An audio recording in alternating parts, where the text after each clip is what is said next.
très difficile à retrouver exactement l'esprit de ce genre de travail, parce que je travaille sur des morceaux.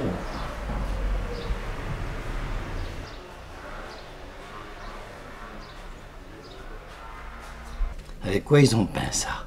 Parce que des fois, je sais pas, il devait y avoir des éponges naturelles. Déjà, tu vois, les éponges naturelles, ça fait pas le même travail qu'une éponge, une saloperie de douce comme ça.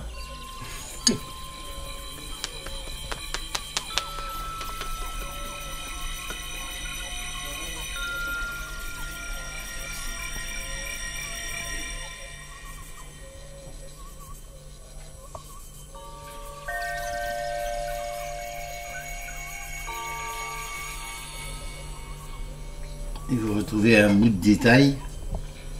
On ne sait pas de quoi c'est, mais il faut retrouver quand même. Alors je suis là à me trouver à peu près la forme, dans le même bras, donc il faut que je recommence quasiment. L'esprit de ça. Donc il faut que...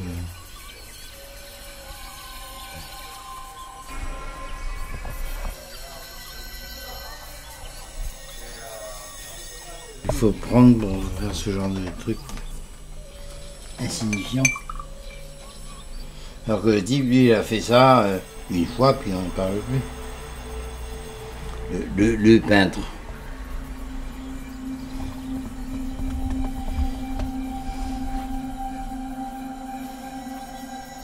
Ce que c'est comme outil, je sais pas. J'ai trouvé ça. C'est bien pratique pour faire ce que mes grattages. Je gratte.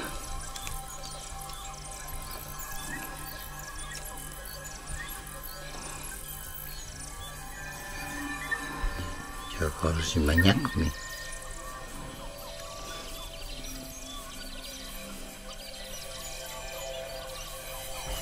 Je reviens 20 fois sur ce genre de truc.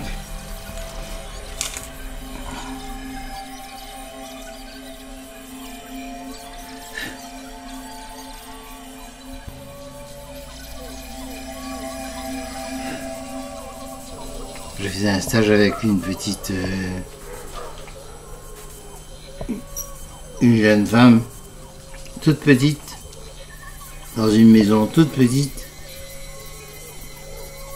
Elle avait juste une table comme ça. Il y avait juste la place pour elle et moi coincé à côté. Et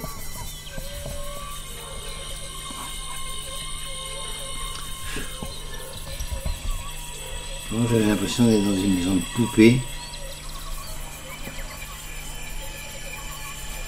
C'est une grande spécialiste de la grisaille.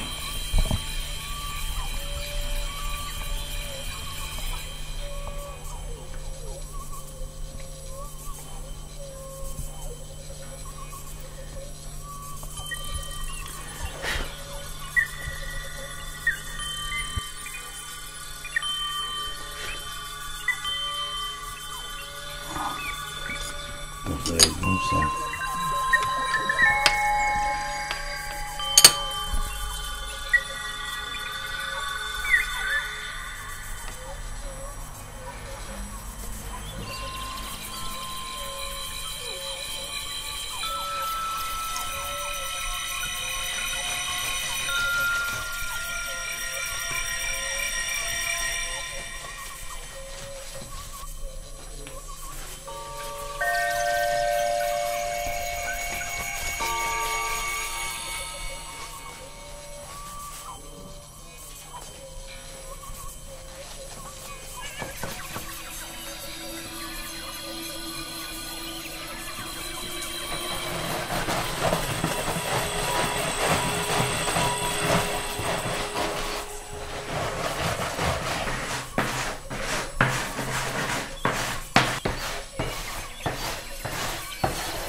briques pour on passe l'inscription. On m'a fait restaurer en 2007 par Guy Lefebvre.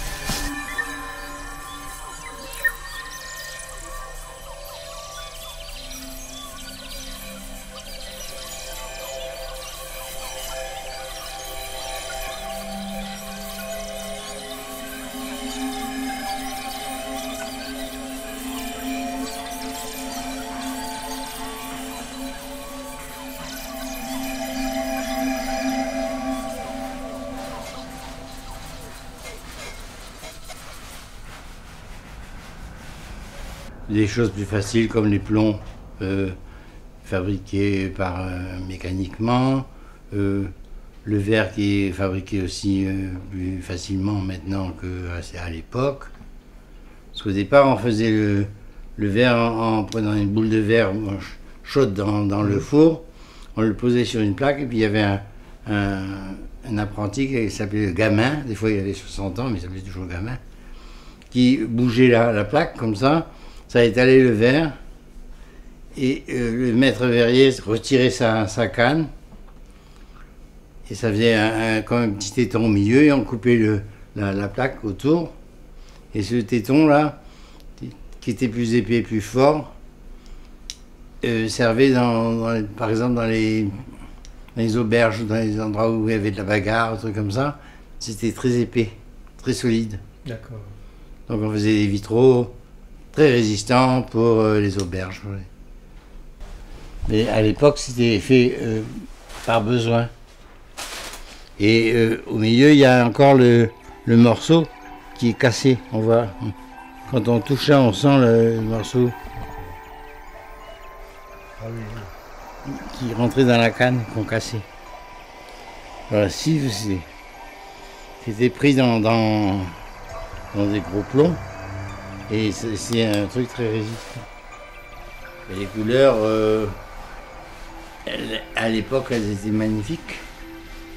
Mais c'était un petit peu aléatoire selon les endroits, parce que le fabricant de verre, qui n'était pas le maître verrier qui faisait les vitraux, hein, c'est deux personnes différentes. Il y avait des groupes de gens qui fabriquaient le verre et des verriers qui fabriquaient les vitraux. Et maintenant, la chimie est très précise et tout, donc on obtient des couleurs tout à fait régulières. Et quand moi je commande des verres, par exemple, j'ai une boîte d'échantillons.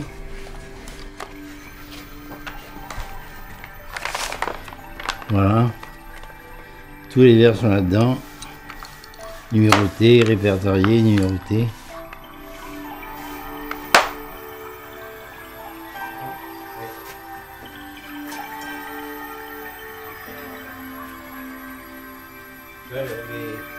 Les couleurs vont très bien. Tout à fait, tout à fait. Mais oui, c'est encore. Oui, oui.